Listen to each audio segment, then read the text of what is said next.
عابد نے اپنی گاڑی فارم ہاؤس پر پہنچ کر روک لی اور مسکرا کر اپنے پہلو میں بیٹھی مسکان کو دیکھا اور اپنی محبت بھری نگاہوں سے اشارہ کرتے ہوئے بولا، وہ دیکھو سامنے، وہی میرا فارم ہاؤس ہے۔ عابد نے گاڑی کا دروازہ کھولا اور آگے بڑھنے لگا۔ چند قدم آگے بڑھنے کے بعد جب پیچھے مڑ کر دیکھا تو مسکان ابھی تک گاڑی میں ہی بیٹھی ہوئی تھی۔ مسکان کو دیکھنے کے بعد بولا، آپ کس سوچ میں گم ہیں؟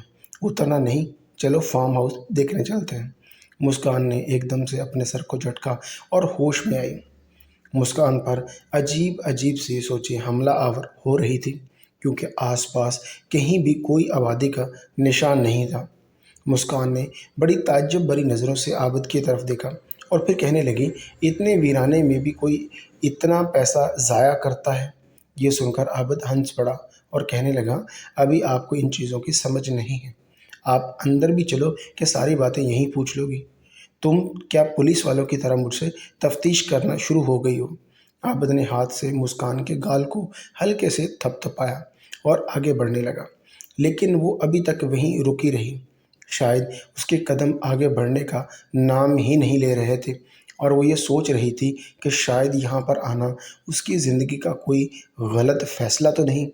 پھر اس نے اپنی آنکھوں کو بند کیا اور من ہی من میں سوچنے لگی کہ کیا میں نے ٹھیک کیا ہے؟ کیا محبت میں اعتبار لازم ہوتا ہے؟ اور کیا میں نے گھر والوں سے جھوٹ بول کر کوئی غلطی تو نہیں کی؟ کیونکہ مسکان زندگی میں پہلی بار گھر والوں سے جھوٹ بول کر یہاں آئی تھی۔ شاید اسی وجہ سے اچھا نہیں لگ رہا تھا۔ پھر من میں سوچنے لگی کہ مجھے عابد کی محبت پر بالکل شک نہیں کرنا چاہیے، لیکن اس کا جسم ابھی بھی کانپ رہا تھا۔ پھر اگلے ہی لمحے اس نے عابد کی طرف دیکھا، جو فارم ہاؤس کے دروازے کے پاس کھڑا ہاتھ ہلا کر مسکان کو اپنی طرف بلا رہا تھا۔ مسکان نے آواز دی کہ اچھا میں آ رہی ہوں، اور اس نے اپنی ساری سوچوں کو ایک لمحے کے لیے ختم کر دیا اور عابد کی طرف بڑھنے لگی۔ وہ کسی صورت بھی عابد کو ناراض نہیں کرنا چاہتی تھی۔ جب اس کے قریب گئی تو عابد نے اس کا ہاتھ تھاما اور ہاتھ تھام کر اس کو فارم ہاؤس کے اندر لے گیا۔ وہ چاروں طرف گھوم کر دیکھنے لگی اور کہنے لگی، یہ فارم ہاؤس تو بہت خوبصورت ہے، بلکہ بہت بہت بہت خوبصورت ہے۔ عابد اس کے قریب آیا اور آگے بڑھ کر کہنے لگا، یہ فارم ہاؤس تو بہت خوبصورت ہے، مگر تمہاری خوبصورتی میں ایک چیز رکاوٹ بن رہی ہے، تمہارا حجاب۔ اگر تم اسے اتار دو گی تو حسن کی ملکہ لگو گی، یہ تمہارے حسن میں سب سے بڑی رکاوٹ ہے۔ یہ بات عابد نے سرگوشی نما انداز میں کہی۔ مسکان تھوڑا ہچکچائی اور کہنے لگی، نہیں، میں خود کو اسی میں سیکیور محسوس کر رہی ہوں۔ عابد کہنے لگا، یہاں کوئی بھی نہیں ہے اور مجھے مزید کتنا ترساؤ گی؟ کیا میں اپنی مسکان کو اس کے مکمل حسن کے ساتھ بھی نہیں دیکھ سکتا؟ کم از کم مجھ پر اتنا ظلم تو نہ کرو۔ عابد کی اس محبت بھرے انداز کو دیکھ کر مسکان بے بس ہو گئی۔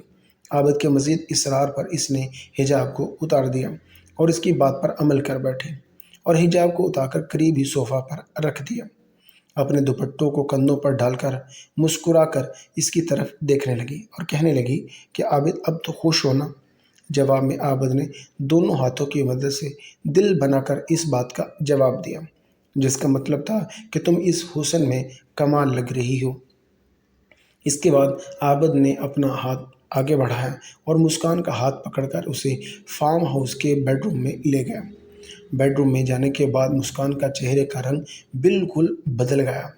جو اس نے خود کو تھوڑی تسلی دی تھی، اب وہ بھی ختم ہو گئی، کیونکہ بات بیڈ روم تک آن پہنچی تھی اور ہانپتی ہوئی آواز میں بولی، عابد، آپ نے تو کہا تھا کہ تمہارے دوست وغیرہ سب لوگ یہاں آئیں گے اور اس فارم ہاؤس پر تمہارے دوستوں نے تمہاری برتھ ڈے سیلیبریٹ کرنی ہے۔ وہ تھوڑا حیران ہوا اور تھوڑا مسکان کے قریب ہو کر کہنے لگا کہ وہ راستے میں ہی ہیں، بس آتے ہی ہوں گے۔ تمہیں کیا مجھ پر بھروسہ نہیں؟ تمہیں کیا ہو گیا ہے جو عجیب عجیب سے سوالات کر رہی ہو؟ عابد کے چہرے پر چھائی ہوئی گہری سوچ کو بغور دیکھنے لگا اور مسکان کو ہلکی سی شرمندگی سی محسوس ہونے لگی اور انگلیاں چٹکانے لگی۔ تم اس قدر نروس کیوں ہو رہی ہو؟ ادھر میرے پاس آؤ، جب تک دوسرے لوگ نہیں آ جاتے۔ ہم لوگ ایک دوسرے کے ساتھ وقت گزارتے ہیں، جس سے خلوت نشینی کا اور بھی مزہ آئے گا۔ فارم ہاؤس کی خوبصورتی رومان پرور تھی اور عابد کہنے لگا کہ اس ماحول میں یوں شرماؤ گی، گھبراؤ گی تو میرے دل کے سارے ارمان بجھ جائیں گے۔ عابد آگے بڑھ کر مسکان کا ہاتھ تھاما اور کندھوں سے پکڑ کر اسے بیڈ پر بٹھایا۔ مسکان من ہی من میں سوچ رہی تھی کہ یہ سب کچھ ٹھیک نہیں ہے، کیونکہ یہاں کوئی بھی نہیں ہے اور وہ مرد ہے۔ اگر اس کا ارادہ بدل گیا تو… ایک دم سے اس نے عابد کی طرف دیکھا، جس کی آنکھوں میں مکمل طور پر خماری چھائی ہوئی تھی، اور عابد مسکان کی محبت میں مدہوش ہو چکا تھا۔ یہ سب دیکھ کر مسکان کہنے لگی کہ یہ بالکل بھی مناسب نہیں ہے، ہمیں باہر جا کر بیٹھنا چاہیے۔ جب سب لوگ آ جائیں گے تو مل کر پارٹی کریں گے۔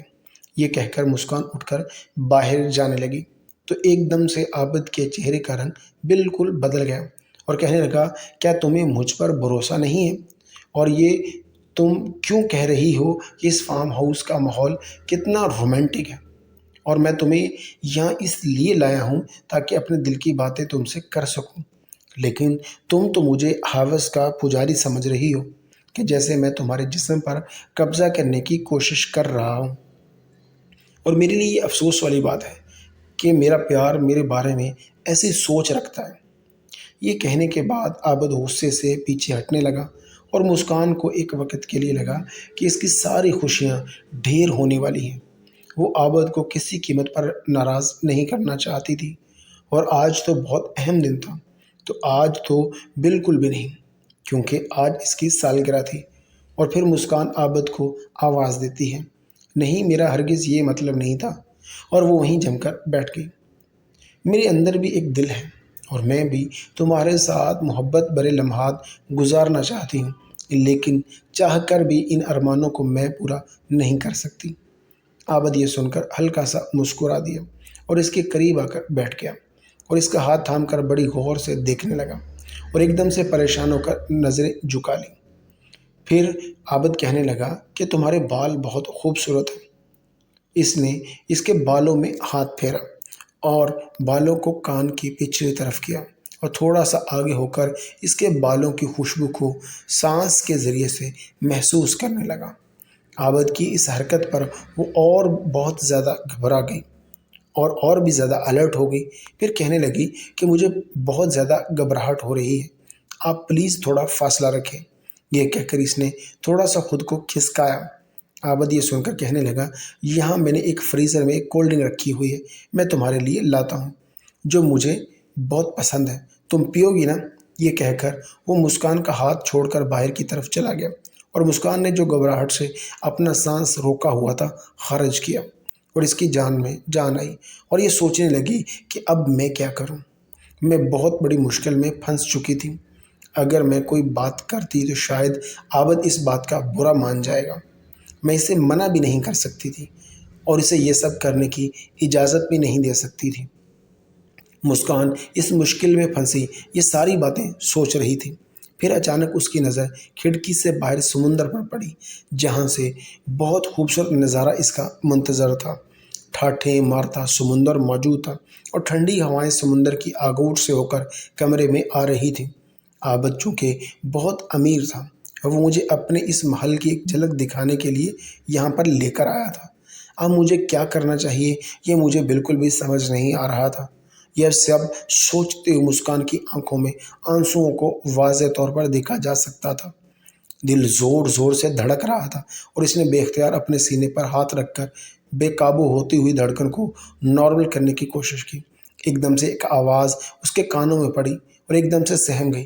سہمنے کی وجہ سے پیچھے مڑی اور اس کے پیچھے کھڑے بالکل قریب عابد کے سینے سے جا لگی۔ وہ دونوں اس وقت بے حد قریب تھے۔ پھر عابد کہنے لگا کہ ادھر بیٹھ جاؤ، اور ڈرنک اس کی طرف بڑھائی اور کہنے لگا کہ گرمی بہت زیادہ ہے، یہ لو ڈرنک پیو اور اپنی گرمی کو کم کرو، اور نوکر کو میں نے کھانا بنانے کا بول دیا ہے۔